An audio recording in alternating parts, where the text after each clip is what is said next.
I was like, All I'm right, running a couple everybody, we minutes late. This are should be fine. we are technically and officially live. I apologize. I am adjusting a few things as we get started. You can only see about like half of our faces. We had a little bit of a delay getting started, so I am kind of adjusting our kind of filters on the fly here. So let's see. Sorry, this is my bad. I forgot we were doing Whoops All live streams, and I was like, oh, it's okay if I'm a few minutes late. Whoops! So, that's on me. That's all right. It just means that people get to see our video look all janky while we make our introductions, which is very us, if What we're about being me? totally honest. Huh? I said, What's that? it just means that people get to see our video looking all janky as I adjust settings. And to be frank, looking all janky while we adjust stuff and figure out what the hell we're doing, very us, if we're being Yeah. honest. So, Yeah. I think we're good. That looks reasonably okay. All right. So, hi everybody. I see Stephanie down there in the chat. Hi. At least we got one person watching. Yay! Chat activity. So for those of you who are new to our wonderful Footloose and Fancy Free program, this is Back to Basics, which, despite the name, isn't very basic. Although arguably in the basic bitch sense of the term, maybe, but not really in the. We're getting a little more complicated with stuff. I'll say that much. But what we are doing Well, is, if I recall correctly, the idea was it wasn't the idea initially me being like, all right, if I'm gonna try again at this Christianity thing, I want to learn everything right from the beginning. Let's just go through the whole Bible and you explain it all to me, yeah. okay? Like, Which of that'd course make a at this good web point, series. So we did it. which of course at this point you may have realized is perhaps a bit more of a daunting task than you thought initially. Eh. This book's a bit longer than we thought. Aw, it's all good. It is. I'm happy to be doing some decent work. Hopefully, Dude, I think we're doing some decent work here. I gotta be honest, I Well, enjoy the while hell out of painting this. the biggest, scariest target on myself and everyone I care about on accident. So I'm not gonna lie, I didn't think the cha-cha slide the country is doing right now was gonna happen quite so quickly. Yeah, So, yay! making ourselves kind of parasocial progressive Christian YouTubers seemed like a great idea until now. Now it's a little bit scary. Yeah, But it was a great idea in 2020, but you but know what? In for a penny, in for a pounding. That's what they say. So let's get to it. So today, that's not the phrase. eh, you know, potato, potato. All right, let's do this thing. Yes, if you're not familiar with me doing these sort of things, I am usually just dedicatedly ridiculous and utterly committed to the bit, so just get used to that. But today, today we And are. if you're watching and saying, did his co-host show up late and then bust out a vape pen? Again, you're new to the show. I am not so much. I am not so much the like devil's advocate sort of here, but a large amount of snark and disregard for norms seems to be like part of my niche here. So Absolutely, you are our dedicated minister of snark, which I honestly think we should just make an appropriate like leadership position at this point. Minister of snark, my God. You know, it works. Anyway, so what do we Exodus. read today? Exodus. We are in Exodus. Now this is going to take us a little bit to get back into our stride because we actually haven't done the Old Testament section in a while because we got kind of off of things over December because Advent is busy for churches and lots of shit be happening, and then the new year kind of knocked us off course. We picked back up with the Gospels, which we did at the beginning of the month. And now, at long and terrible last, we've moved away from what we used to do, which is pre-recorded episodes, because that was taking forever for me to edit. Now we're doing everything live streams. And this is our first real go back to that. So now we are live streaming Exodus. And this is a little bit the same thing, but new. So, folks following in the chat, feel free to just throw your commentary up there all willy-nilly. We are not going to care in the slightest. Mostly because we love having you chat at us. It's actually hilarious and fun. So I'm going to recommend, please do that. You shouldn't be too scared to talk to your pastor during Bible study. Yes. Pro tip for any of you out there watching. If you're like, oh, I'm too like, even if it's a matter of, oh, but it's because I have social anxiety or whatever, like, no, your pastoral team needs to be creating a situation in which you feel comfortable talking to them about the Bible. Absolutely. Hot I take. may, Let's I may, go. I may look utterly fucking terrifying, but I promise you I'm not. So let's see. We are in Exodus chapter 7, so we are continuing on. We finally made our way out of Genesis, which was a giant mess of mostly Abraham fucking up, if memory serves. But you know, we got there at the end. We've gone through some of the Moses story. Last episode that we did of Exodus, we had just gotten through Moses stumbling across that whole burning bush, which, surprise, surprise, isn't actually a UTI. And now we are into, we had a little bit of, last chapter we had a little bit of kind of like lineage stuff. But we're mostly dealing with God speaking to Moses and telling him, you're going to go do the thing. And Moses saying, I can't do the thing. And God saying, screw you, do the thing. And now we're kind of in the middle of that. So we're picking up from the beginning of chapter 7. And yeah, continuing on with all that God is speaking.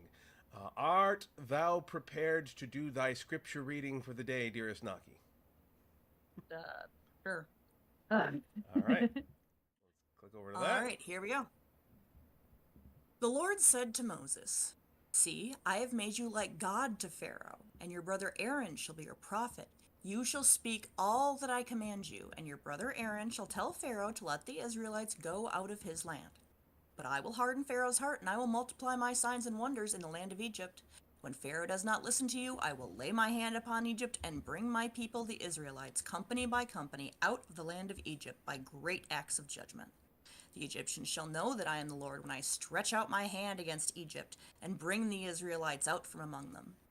Moses and Aaron did so. They did just as the Lord commanded them. Moses was 80 years old, and Aaron 83 when they spoke to Pharaoh.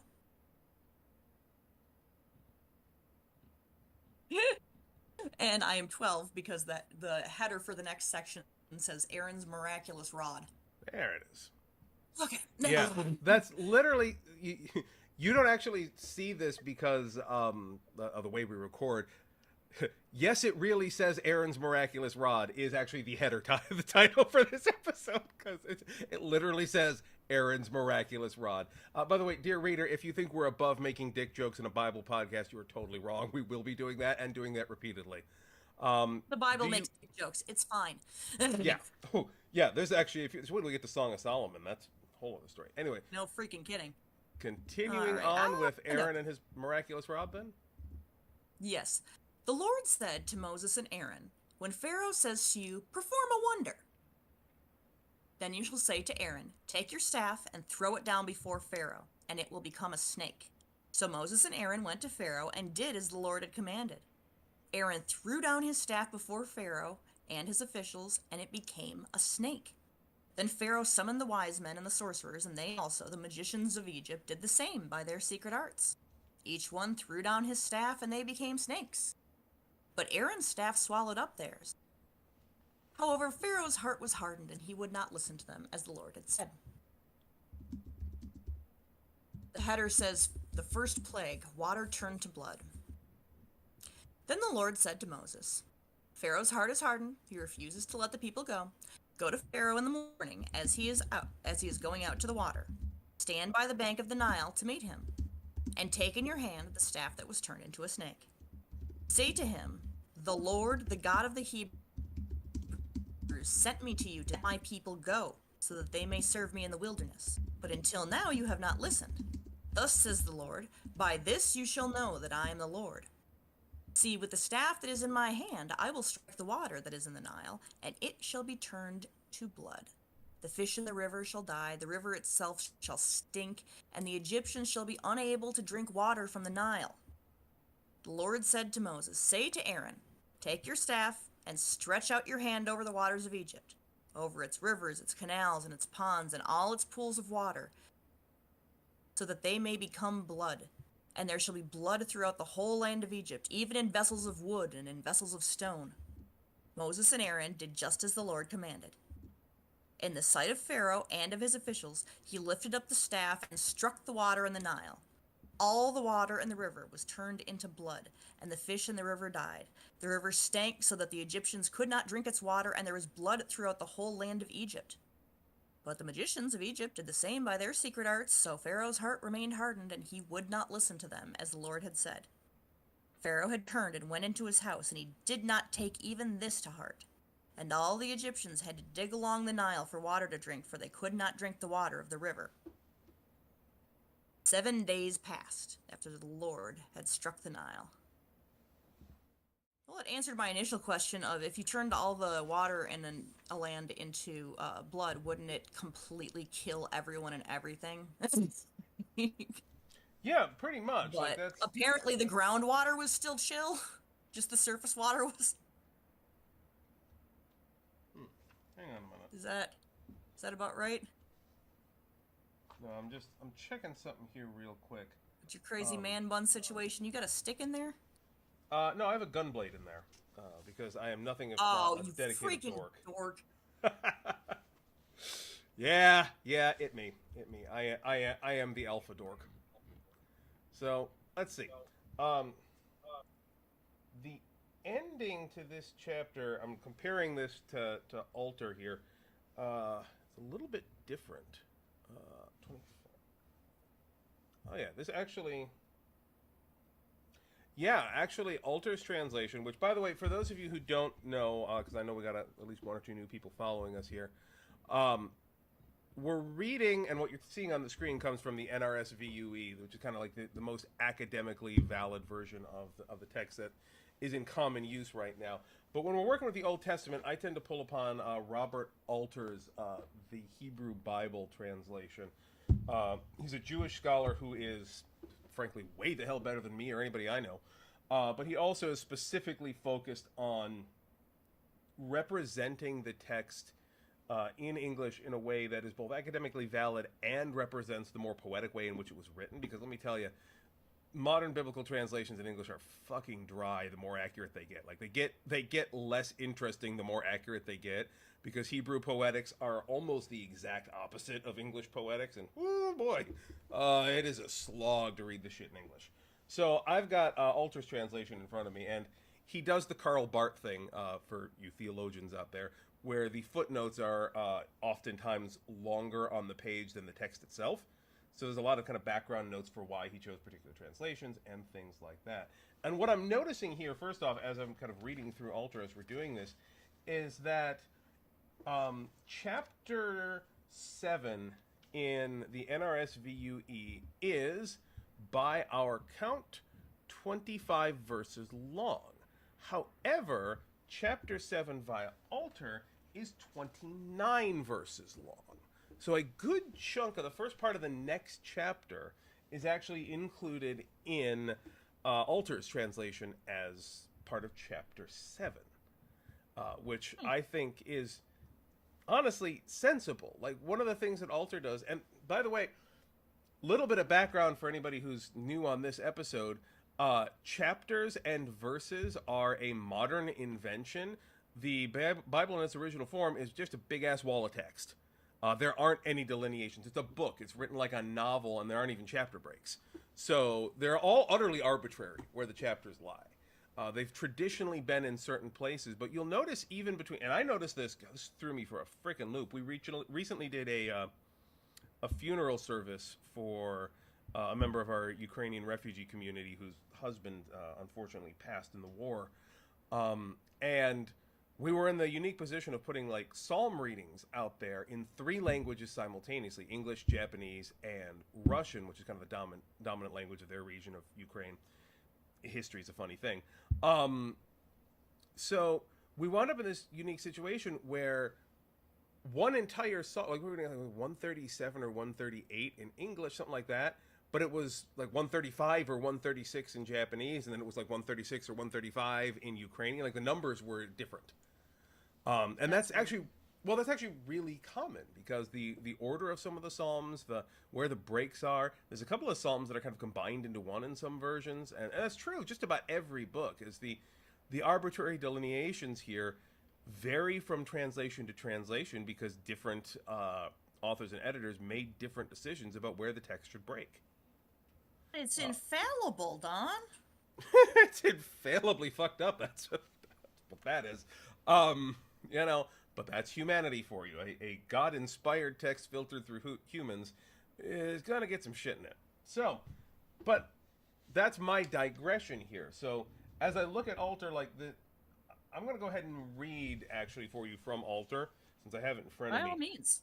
The next chunk of text, starting from verse 25, which is where you left off with the NRSVUE. And this is the first part of chapter 8 in the NRSVUE. And it reads in Alter, "And 7 full days passed after the Lord struck the Nile." That's where our verse ended. "And the Lord said to Moses, Come to Pharaoh, and you shall say to him, Thus said the Lord, Send off my people that they may worship me. And if you refuse to send them off, look, I am about to scourge all of your region with frogs. And the Nile will swarm with frogs, and they will come up and come into your house, and into your bedchamber, and onto your couch, and into your servant's house, and upon your people, and into your ovens, and into your kneading pans, and upon you, and upon your people, and upon all your slaves, the frogs will come up." So, Alter makes the really unique choice of setting out the plague, and then saying, "All right, bitch, the frogs be next," and having it stop there, rather than saving that for the next motion, which... that, I feel, really puts a good exclamation mark on the passage, so we can really see, like, oh damn, like, he big dude ain't kidding. Or I should say, in typical Janet fashion, big not a dude. So I've been watching The Good Place lately with my daughter, and it's been a very fun series of explanations. But I digress. Oh, jeez Louise. Yeah. But... you picked some interesting battles, friend. Like... you know? Okay. So we head back to the top. Yeah, well, there's a lot of differences. But before we kind of get into the highlights for children approach, I want to ask if there's any general questions you had in reading it. What did you see? Well, I mean, you explained it. I partly still kind of have a problem with the "I will harden his heart" thing, because it seems really vengeful, I guess, and that might be appropriate here. It's just, again, this religion, what I've been following for some time, seems to generally not be okay with, like treats those things as sinful. Right. And so that's why I have a hard time with that bit. Now, if I recall correctly, you essentially explained it as being along the lines of, like, it was never going to happen anyway. "I'll harden his heart" is like but it's there and it's said repeatedly. You know, there's a number of different approaches to this. I was recently in conversation. I say recently, I haven't actually been on this podcast in a while. I was on the Word in Black and Red last year talking about this. And some of the other guests, including their wonderful host, was of the opinion that God's intentionality in hardening the heart was important because it demonstrated a consequence to Pharaoh. Like, you fucked up and now you can't get off of this ride. Like, even if you want to, I'm not letting you. Like, you're fucking stuck here. You got to ride this out. So was going to the trouble of continually giving him chances effectively, like, just a way of forcing him to show his ass to everyone around him? Yeah, I mean, I can see an argument to be made for that. I don't like the interpretation of God giving a chance and going, "Ha ha, bitch, I didn't really mean it." That doesn't feel like God to me. But I can see it as a narrative tool for demonstrative purposes. Like, no, you're Pharaoh and you think that you're God, so I'm going to literally make you show your entire ass in this process. Like, you don't get out of this. God, my ass. You go ahead. You're stuck here, whether you want to or not. And I'm gonna embarrass the ever-loving frog out of you. And that's, like, I get it. But then I wouldn't, if I were the author of Exodus, which I very clearly am not, despite the beard. I would have framed it then as God being more deliberate in, no, Pharaoh, and I will require Pharaoh to debase himself or something along those lines. Like, I would have parsed it that way. And at this point, there's no way of knowing if that's really the author's intent or if it's just kind of like, personally, if that's the author's intent, I think this is one of those things where, like, that just naturally seemed a way to write it in the context of the time, and nowadays it seems baffling because we don't think that way. They never would have thought to represent it that way, and we never would think to not represent it that way. So, like, I think it's just, like, if that's the correct reading, which I'm not 100% on, I think it's probably Well, that's just what I'm saying about whether or not it's the correct reading, and I feel like if I harp on that, we're going to get back into, look, this is not a book of facts. This is a Right. religious text. Yeah, and in the end, we don't actually know the degree to which God exercises intentionality in this process of hardening of the heart, and whether he's requiring Pharaoh to embarrass the utter bejesus out of himself, or whether he's simply bearing the consequences of his own hard-heartedness, having kind of metastasized. The effect is the same in the end for the narrative. So it, like, okay, either way it works. I prefer an interpretation that doesn't have God kind of mean-girling Pharaoh. But, like, and this is something one of my professors told me in seminary. When you're reading the biblical text, particularly the most ancient biblical text, the narrative is what's important. That's how they were communicating, because in the ancient societies, they didn't communicate by beta canon and explorations of, like, this, that, and the other thing, and deep dives and shit like that. That's how we read the text. The overall arc of the story was the only damn thing that was important in the way this was put together. Now, that's not to say there wasn't a whole giant theological community of beta canon worshipers. That's where we get Midrash, the Catholic traditions, shit like that. But the arc itself was meant to be a standalone piece in which the start to finish process was what was important, and not the individual agencies within it. Yeah, getting lost in a discussion of, did Pharaoh mean to do this? Was God intentional about this? Isn't really in keeping with the design intent of the piece. But it is still good exploration for us to discuss, nonetheless. Does any of that make sense, or am I just, like, really, like, caffeinated? No, it does. I just thought it was probably good to kind of readdress, Yeah, yeah.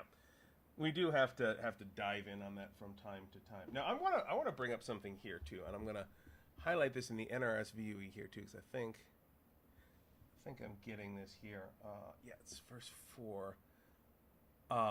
Oh yeah, yeah. Most every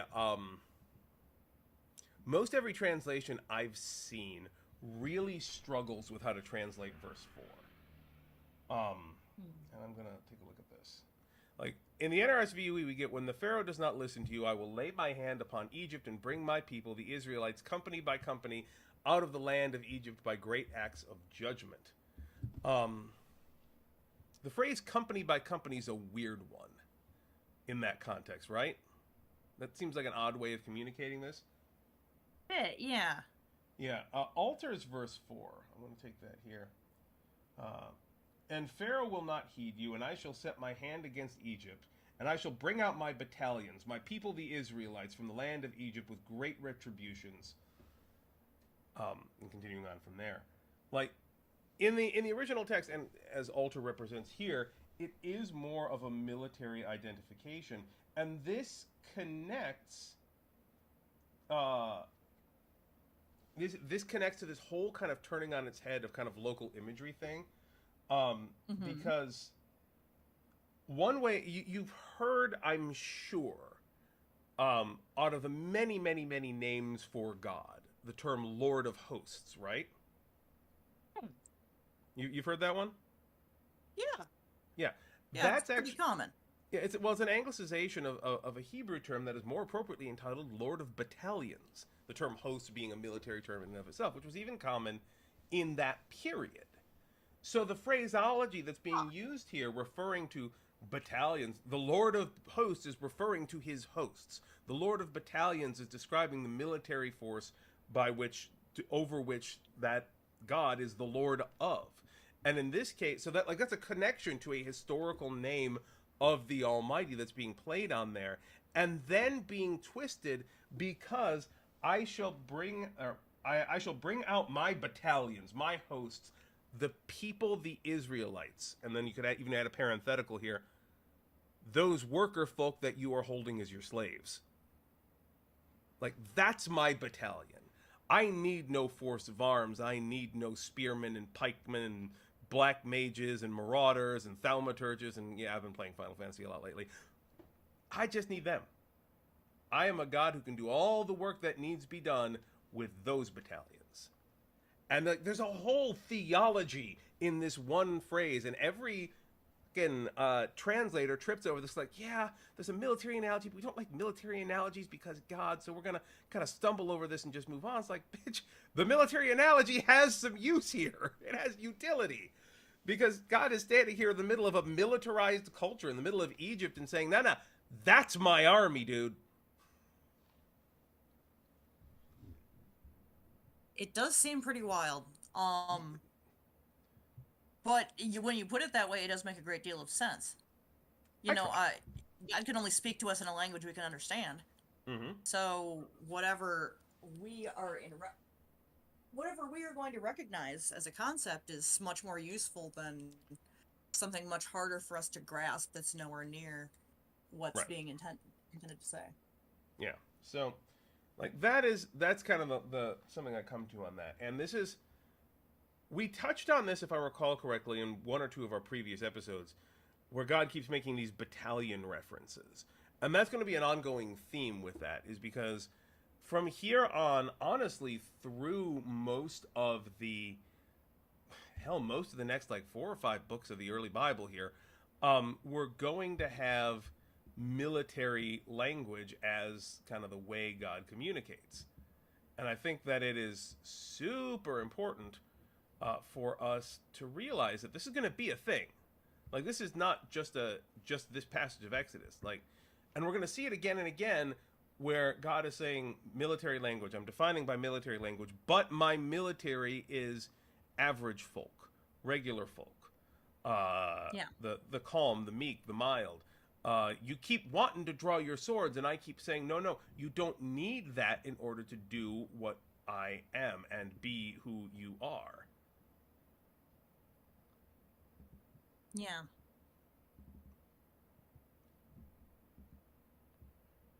Sorry, you're giving me stuff to chew on in this one that I legitimately just haven't thought about before.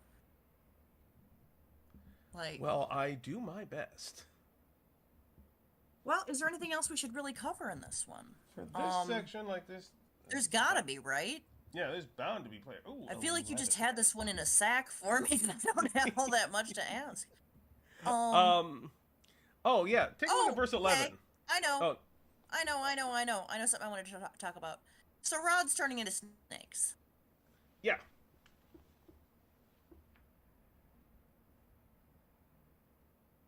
Is this just part of the narrative, again, that I need to just accept? I mean, look. Because after a certain point, it's like, okay, well then why am I looking at this? All right. So it's first all part off, of a narrative that you won't understand because of your own situation, so don't even bother. Like, well, first off, like, the transformational aspect of it, God be doing magic here. Like, God is literally kind of cracking reality a little bit here and kind of letting the horrors seep through as kind of a veiled threat. So the transformation of the staff is kind of the first indication of, motherfucker, I'm not kidding. Like, we say we're in service of the God of creation. Yeah, we're not, like, because up until this point, it's worth understanding every deity throughout the region and beyond had, and you see them referenced in verse 11, which I was going to talk about, sorcerers, magicians, mages, etc., that basically exactly what I was wondering, because I'm like, okay, his guys did the same thing, though. Yes and no. And this is complicated because your mages and your magician types were basically showmen in the period. Like, they were a combination scientist and showman. Like, they would come up with ways to turn water into blood, but they were using chemistry to do it. And so, like, they could do it in a glass. They could do it in a bowl. They could sometimes do it in a pool. But, like, they couldn't turn a whole goddamn body of water that way. They could make a table disappear, in air quotes. They could make things transform into other things, but I can guarantee you there was a blanket involved. You know, that's kind of the sort of shit we're dealing with. And that was, like, I don't mean to sound like I'm necessarily denigrating it either, because, you know, I know a lot of you big spiritualists out there are going to hate to hear this, but a large part of the worship experience on Sunday morning is showmanship. Like nowadays it's oratory and music, but like pseudo black magic in the time, like freaking, you know, David Copperfield shit was that's how worship looked like. Haha, this magic will take you out of the experience and make you think of the divine. Like that was normal in the worship context of the time. Yes. Is this true?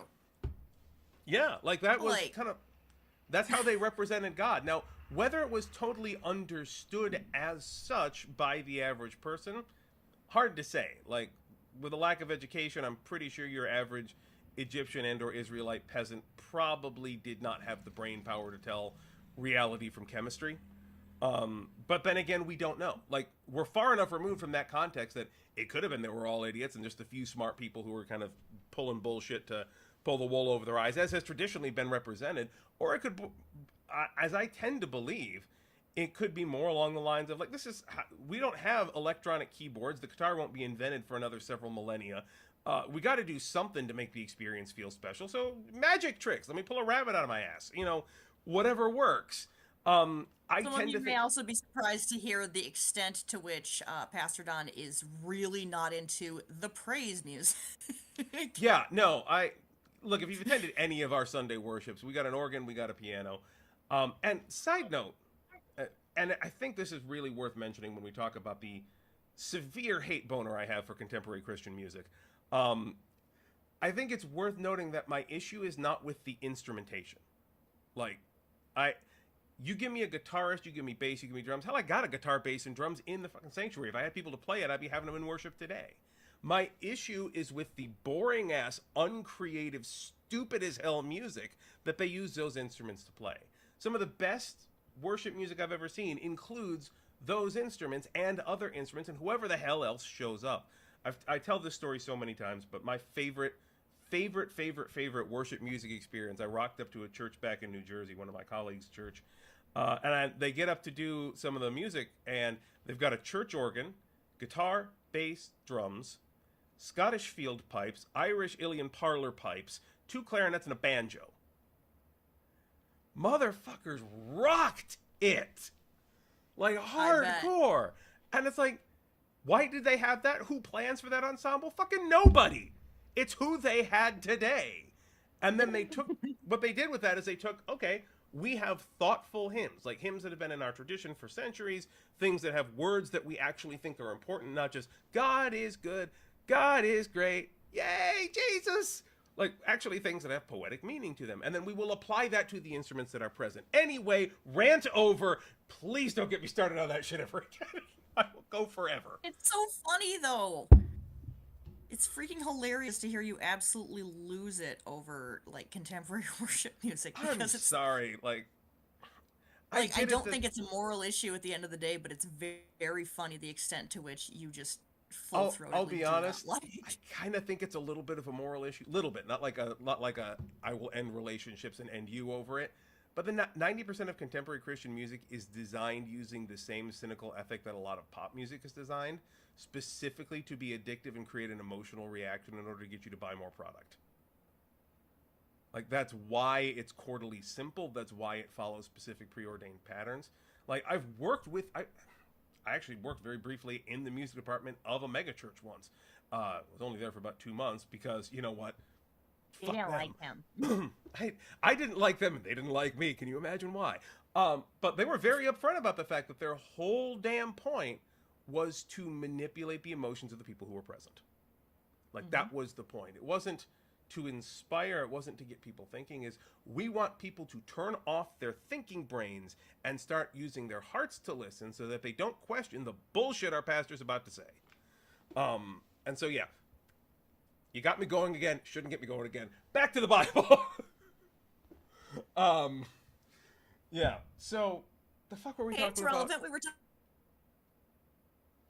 were talking about in this passage how they're using, you know, specific language and you know, like referential language and if not outright metaphor to like talk about what they want to say in a context that works for what they're trying to do. And that rolls us back to what we were actually talking, which my caffeine-addled brain now finally remembered, the fucking magicians. Yes. Yeah, and they were basically, that was their approach, is they were using kind of magic to engage the masses. And so when Moses and Aaron come up with this rod and they transform it, like with no cloth, they smack it on the ground, it turns it right in front of their eyes. You can see the whole thing. It's not tastefully done. There's no train going into a tunnel. It's hardcore right there in front of your eyes. Um, yes, by the way, I sneak terrible references into everything I'm saying on our regular stuff. Anyway, so It seems to bring him some joy. Just let him go, children. you know, having the sense of, I said this in the chat. If you were following Courtney, you'd see this. One of our members was making a comment about how we're totally in sync with our 12-year-old humor, and I just kind of mentioned, little known fact, Pastor Don is really just two 12-year-olds in a trench coat. You know, it's not totally wrong. But I want to bring it back to what happened here with this transformation, because like the Sunday school way we've been taught it is stick turn into snake. And so I actually heard someone say once that it wasn't ever a staff, that it was just a snake with like frozen or rigor mortis or something. When they smacked it, it kind of just fell down. Yeah. And I'm going to read this from Alter's notes here so that you can get an idea for just how fucked up this transformation was. Verse 9, let it become a serpent. The noun used here, tanin, is not the ordinary nachash, snake, of the burning bush story, when God in verse 15 refers to the staff that turned into a snake, nachash. He may be alluding to the burning bush episode. The tanin is usually a larger, more threatening reptile, as William H.C. Propp correctly observes, and is sometimes used for the Egyptian crocodile or for a mythological dragon. So he didn't tap his snake. Yeah, he didn't tap his staff on the ground, it turned into a nice little adder. No, he tapped it, it turned into a goddamn crocodile. Like, staff into like maybe a little cobra or something was what your local magicians were up to. He's like, tap fucking crocodile. That's what was going on here. Damn demon. Yeah, it's like, I'll give you an honest to God dragon. And that, like, that's why these passages are important and why they're kind of juxtaposed with the local majory trying to do their various things, is because what they were able to simulate may look like magic, but it's on the edge of reason because it's accomplishable within human means.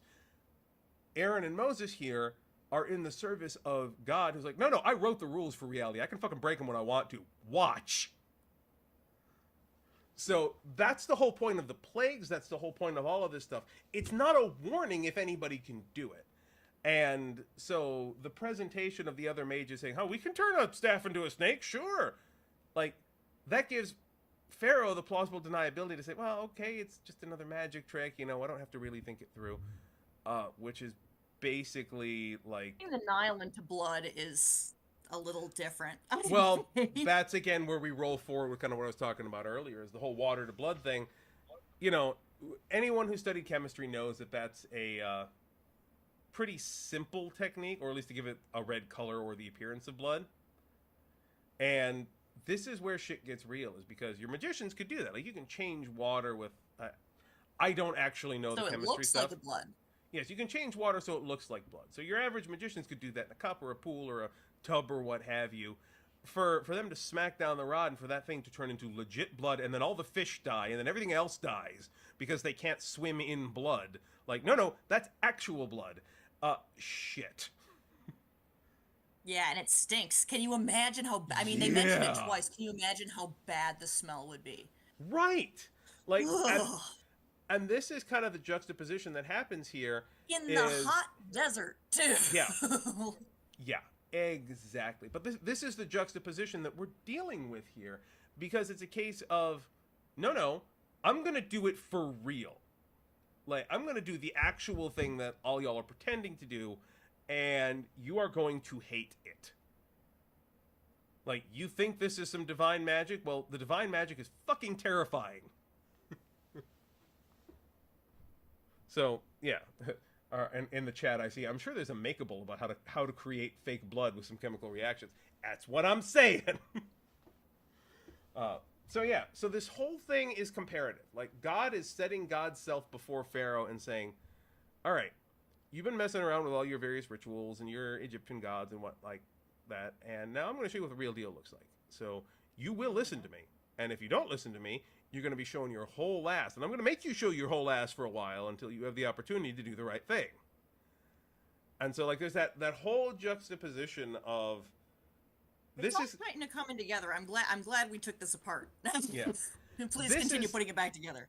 Well, this is kind of the interplay between Pharaoh and God here is more along the lines of, like, I'm trying to remember what it's called, but there's like a Reddit thread I follow every once in a while that's got like people who don't realize who they're talking to, like amateurs who just wind up talking to like super professionals in something and just like, ha, I know what I'm talking about. Like, bitch, you don't know who you're talking to.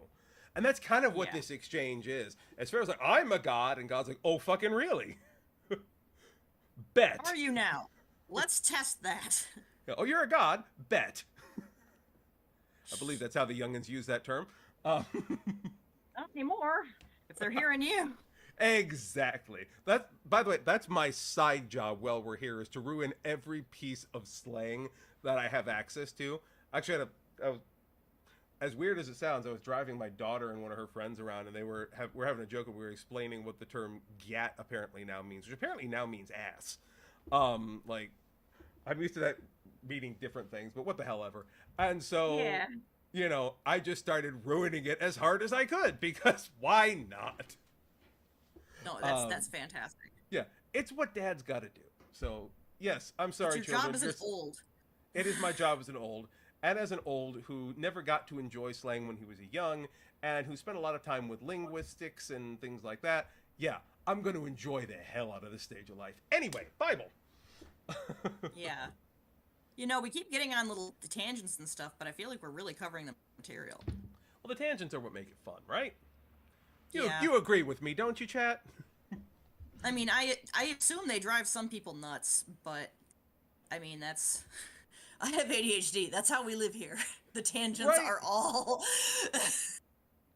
Yeah, and I'm just sitting here looking at my own self, and I'm thinking, God, you really can only medicate away so much, huh? Because I'm medicated, bitch. That's how crazy I am. So am I, dude. Don't make you crazy. I mean, there's people... I know there's really people out there just raw-dogging the apocalypse. You know? But... yeah, it ain't me. Yeah. Honestly, I only ever got medicated for ADHD only about a year or so ago. I was high functioning for the longest damn time. So, you know, this is a riot for me. And by the way, I will go ahead and say this too, is when I'm getting into my groove here, I just love to constantly make jokes. And if I do accidentally piss somebody off or say something offensive, it's not intentional. Feel free to call me out on it. That's basically her job. And I have my apology preloaded. Like, yeah, sometimes I'll say stupid shit. It kind of comes with the territory of constantly making fun of a worshipful book. But, you know. I'm going to go ahead and do my job and interject with constantly making fun of yourself. You are going to hit targets other than yourself. There is splash damage on self-deprecation. Okay? True. Try and think of it this way. There is splash damage on self-deprecation. So if you don't want to harm your own congregants, you're really going to need to stop hating on yourself like so vocally. Fair point. All right, so moving on. You're welcome. There, that's why you pay me so much. Shit, I was supposed to pay you? No. All right, so moving on. So we did the blood and the staff and all the other shit. And we have our little tag ending that goes into chapter 8. Sorry, I'm just loving. So we did the blood and the staff as papers are rifling like we're doing a read-through of the Bible. We kind of are. Yeah, but I mean like in a theater context. Yeah, I know. This is Bible, the table read. Yeah. Table read, thank you. I couldn't think of my own freaking terminology. Yeah. Fair enough. I've only been out of theater for how long? Yeah. So you can play the part of God. I will play the screaming people of Egypt as they freak out. That work for you? You got a good voice. What do you want me to read? I was Which joking. part did you want me to read? The voice of God. You can be the voice of God. That works for you? Nah. Hard pass. I'm nervous enough about being one of the voices of the church. I don't need that kind of shit in my life. I think you sound more like the voice of God than, you know, a white heterosexual dude does. But, you know, that's just me. So we get to the end of the passage here. Anything else we want to tear into? Like, we're going to be diving into chapter 8 next month. So when we're going to have less of the chapter thanks to Alter as well. Well, on the other hand, chapter 8's roughly the same length, so. All right. Anything else you want to Well, we'll still be going over whatever we've got in the text ahead of us, right? Say again? We'll still be looking at whatever's in chapter 8 in the end. Yeah. Right? Yeah, we'll be just looking noting that it overlaps with that and maybe not spending as much time on that part. Yeah. Well, I mean, it's, what, 4 verses, like, out of a 30-verse chapter, so, yeah, I think it'll be fine. But, yeah, we'll still go over that next time as well. So I'll also go ahead and leave the request out there. If any of you in the chat have any follow-up questions you want to chuck our direction, now would be the time to do it as we start to wind ourselves down. In the meantime, though, like that's where this is kind of where we're landing here. I don't think there's anything else we need to kind of rip apart as yet. Take a peek. I can usually find some stuff to shit all over like a piss fingers dog dragging its butt on the floor. Yeah. I think we really did fucking cover it. Okay, yeah. If I can't think of anything to say, we're. Well, I'm gonna throw out one thing. I'm gonna throw out one thing here too, as kind of a teaser for next episode. I'm gonna dive into the little tag ending that Alter has here because I absolutely love how the Lord says to Moses and Moses says to Pharaoh about the frogs, specifically. If you refuse to send them off, look, I'm about to scourge all your region with frogs. And he could have stopped there, but he goes, and the Nile will swarm with frogs, and they will come up and come into your house and into your bedchamber. And he could have stopped there, but no. And into your bedchamber, and onto your couch, and into your servant's house, and upon your people, and into your ovens, and into your kneading pans. He's just like, they will be fucking everywhere. And he's just they'll be here, and they'll be here, and they'll be there, and they'll be over there. You're going to open your pants, and there's going to be a frog hanging out down there. You're going to find 2 of them in your shoe. You're going to undo your hair, and 3 frogs are going to fall out. You are not going to like this. You will not like this. This will not be over quickly. And when you realize, too, that, like, Hebrew apologies for that reference for everyone who knows what I just referenced, but yeah. Side note: at the exact same time you were doing that, Josh in the chat made a Battletoads reference, so I think it works. Fantastic. Yeah. So like all of that's going on, and I think it is really worth a reminder here too that whereas in English we emphasize with tone of voice, we emphasize with written exclamation marks, we emphasize by adding fuck to things. There's a lot of different forms of emphasis in English. In Hebrew, it was repetition and contextual repetition. So, like, honestly, like, if you wanted to really contextualize, if you wanted a Eugene Peterson, green eggs and ham. Yeah. Well, if you wanted to hyper contextualize this and kind of Eugene Peterson's The Message this, you could easily say, and the Nile will swarm with frogs. Frogs. Fucking frogs. There will be so many fucking frogs, yo. Like, that's basically what the repeated emphasis of it being everywhere means. So, like, I don't want to overlook that because we're gonna revisit that again next episode too. But like, I do love that once you understand how Hebrew emphasis works, it's really kind of funny. You open your oven to put in some bread, and then you see it, Shia LaFrog. That's it. That's the episode. We're done here. Perfect. All right. So, folks following along, thanks for sticking with us. I love doing these episodes.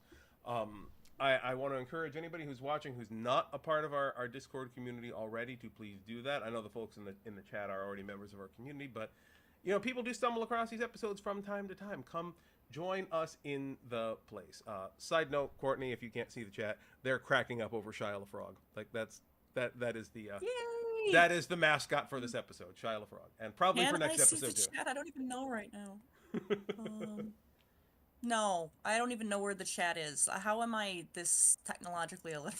Yeah, I just keep because I'm becoming old. I turned 42 this year. It's the answer to life, the universe, and everything. So, yeah, let's see. I am constantly getting compliments from my colleagues about how you're the tech guy for our class. Like everybody, all of the tech stuff. And I'm like, guys, you are not the tech guy. For the freaking classes of Reformed pastors in New Jersey, yeah, I'm the tech guy. I am the freaking bleeding edge for like white Christian ministers everywhere, because a lot of folks in my line of work are just figuring out how emails work, because you can talk about fucking behind the times. Like, old preachers usually are the last people to figure stuff Well, out. every church I've been to since the 90s had an email list. Yeah, and you know who set that up? Not the pastor. I can guarantee you that. But, like, yeah. Anyway, for the record, I'm seeing the chat in the broadcast window, but I'm responding to chat because I literally just have the YouTube window that we're streaming to open in front of me, and I have the chat right there. Yeah. So I'm, like, on the actual live video replying. But, yeah. No, tech is just kind of something that has been, for me, I was just explaining to this in one of my doctoral classes recently. It's sheer necessity at a certain point to learn a certain amount. I'm just embarrassed at how badly I get confused on social media sometimes. For me, it's been a case of this is how our community needed to operate, because we were looking to be what we are really becoming, which is, the whole a church home for the church homeless thing, and most of them are scattered around the world. So we needed to be in a digital space. We needed to give people a way to access. So that required my old white ass to learn how this stuff works and learn quick. And I'm still figuring it out. Like, guys, like, if you go back to earlier episodes of Back to Basics, you can watch my understanding of technology progress as things go on.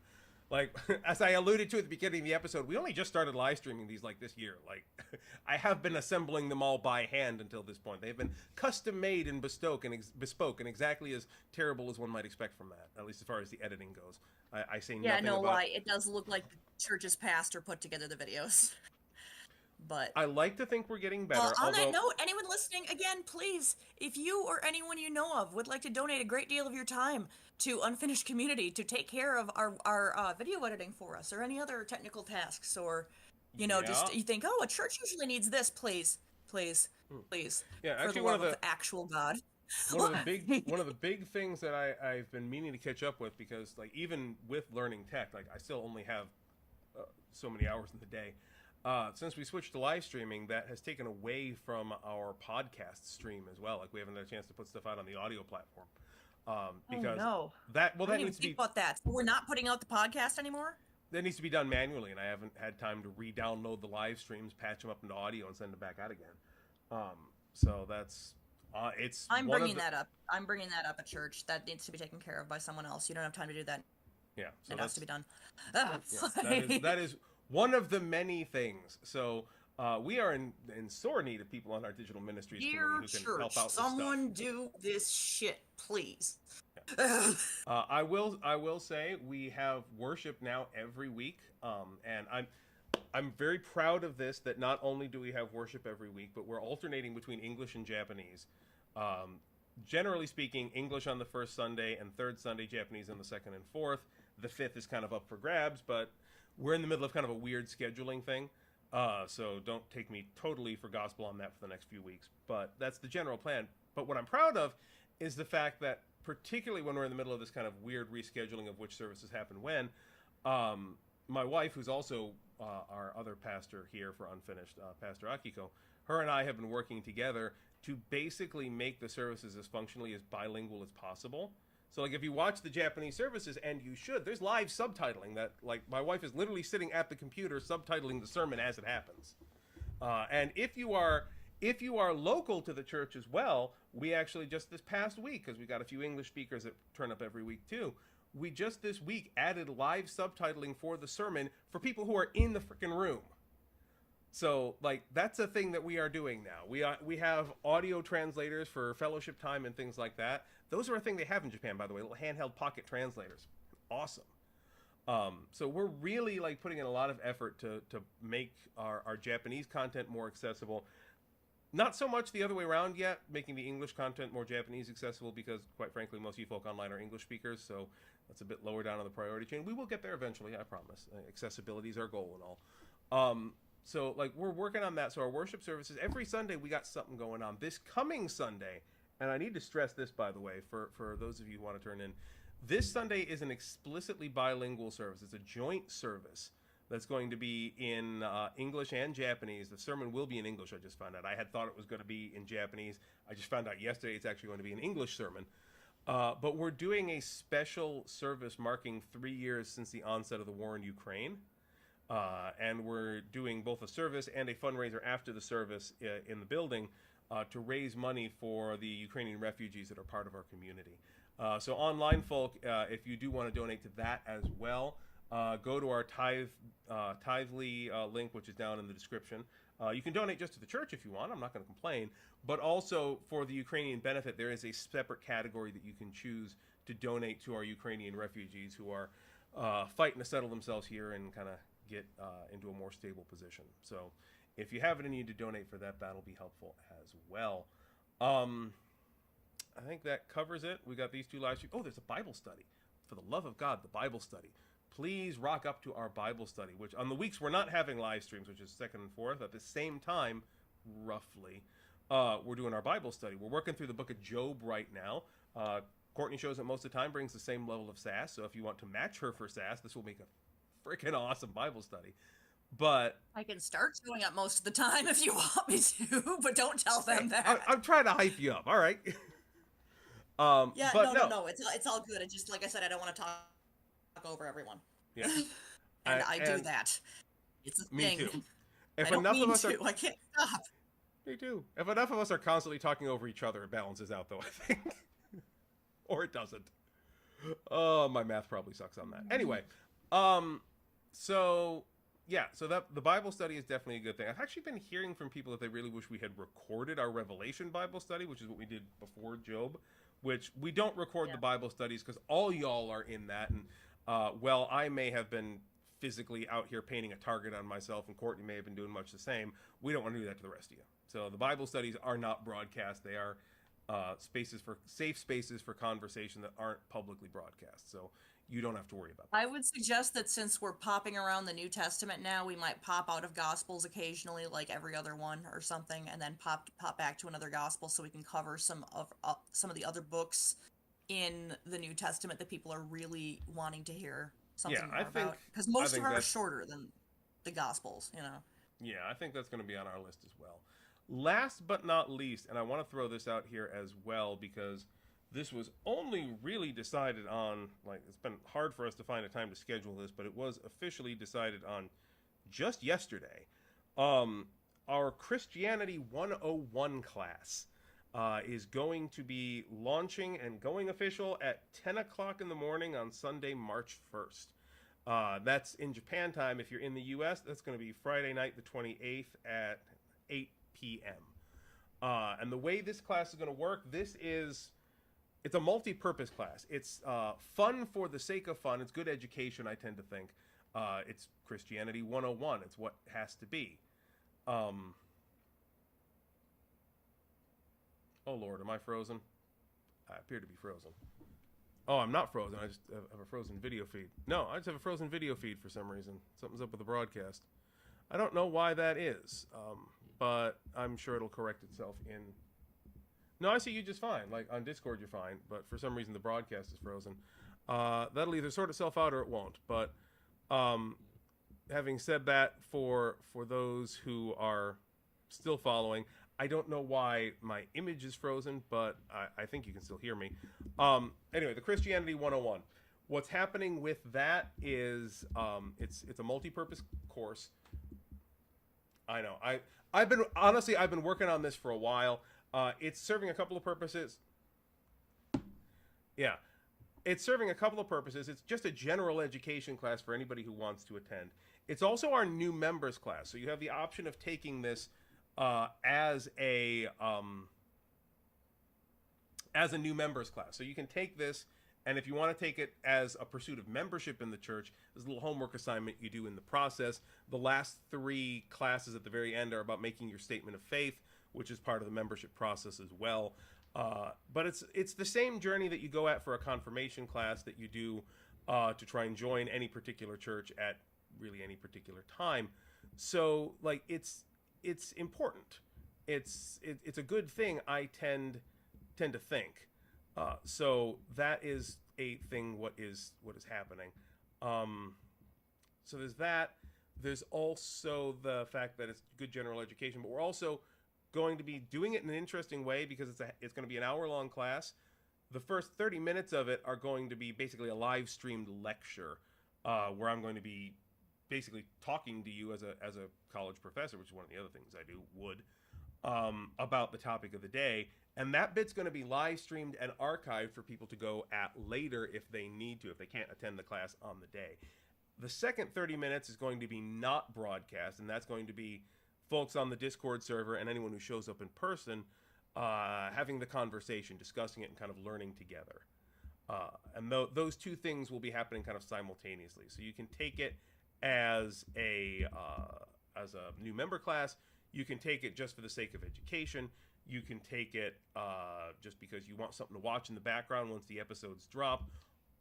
Any and all of those is good, but I really do want to encourage people to show up for that because it's good. It's going to be good. It's going to be good, and we're going to be working through a lot of the real basics of Christianity, everything ranging from church history to sacraments to practice to what the hell is a pastor and how do I become one. Glaring at a certain someone with the frozen video you can't see, but I am glaring at a certain co-host of mine who might want to consider going down that road sometime because she's quite good at this. Yeah. So that covers that, but I will also say for those of you who are following along with us, if you have the means, ability, and willingness to do the thing what Courtney is going to ask you to do next, it is always appreciated, and that is...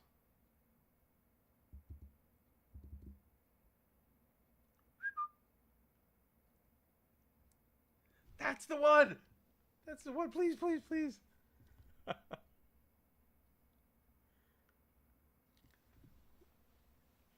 Yeah, no, I'm kind of the same way. That's fair. Yeah, I hope so.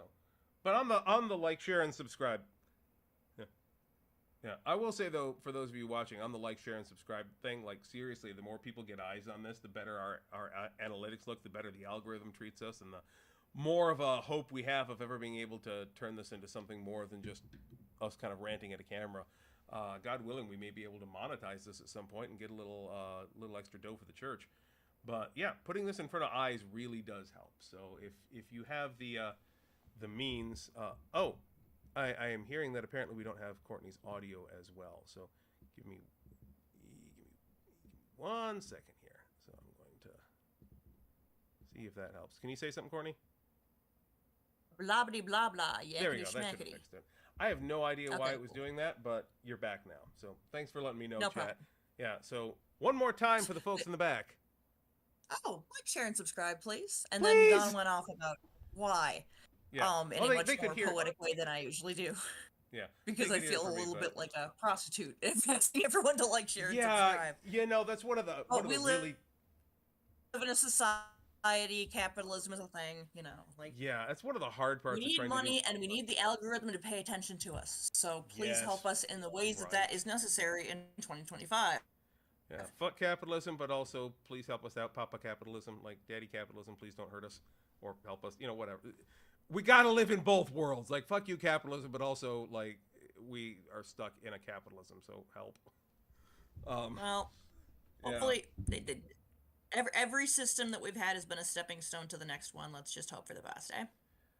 Yeah, exactly. I got my eyes on Star Trek Utopia here. Come on, fingers crossed, Star Trek Utopia. Yeah, fully automated gay space communism for the win. Yeah. And does it have to be gay? Yes, Karen, it has to be gay. Why? Because why wouldn't it be? Should be. Like, if you're gonna have luxury space communism, why wouldn't it be gay too? Like, fully automated luxury gay space communism. It's where it's hopefully. I think we might need another couple steps till we get there, but if we could at least land in some sort of like. Look, as long as some of those steps are directly on the heads of billionaires, I'm not going to complain too much. So yeah, I think that just about covers it for today. Unless you want to rant at me for my anti-billionaire status, which I don't think you will. No, I'm having another one of those moments where the weight of reality is sinking in on me, and I'm like, here I am again, putting myself on YouTube talking about how Jesus said, capitalism is the devil, but like, yeah. I'm going to Yeah. remind folk, just I've for the made some sake of it. decisions in my life, and I'm not sure I've made the wrong ones, but I'm gonna get hurt anyway. My Yeah. freaking tarot even said as much. Yeah. I'm going to go ahead and raise this one theological biblical point that I raise every time we talk about the Bible and money and capitalist governments. There's that one point where Jesus holds up a coin and says, "Render unto Caesar that which is Caesar's, and render unto God that which is God." I'm going to raise the same fucking point I raised when I was in Sunday school and wound up getting kicked out of class for continuing to raise it. What isn't God's? Answer me that, and then you'll understand what Jesus was getting at. Anyway. Money is a construct. Worship God. Yeah. Worship God, not the stock market that literally has a golden calf in front of it. Anyway. I've been extra ranty today. I apologize. No, it's okay. Yeah. You dressed for church and you came ready to throw hands.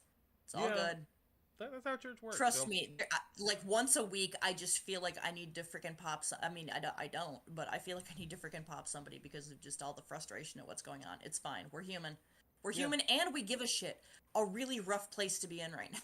Yeah, and you know what? Like, coming to church with that feeling like you got to throw hands, like, God, that's why I'm so glad I got the pulpit. Like, that's me throwing hands.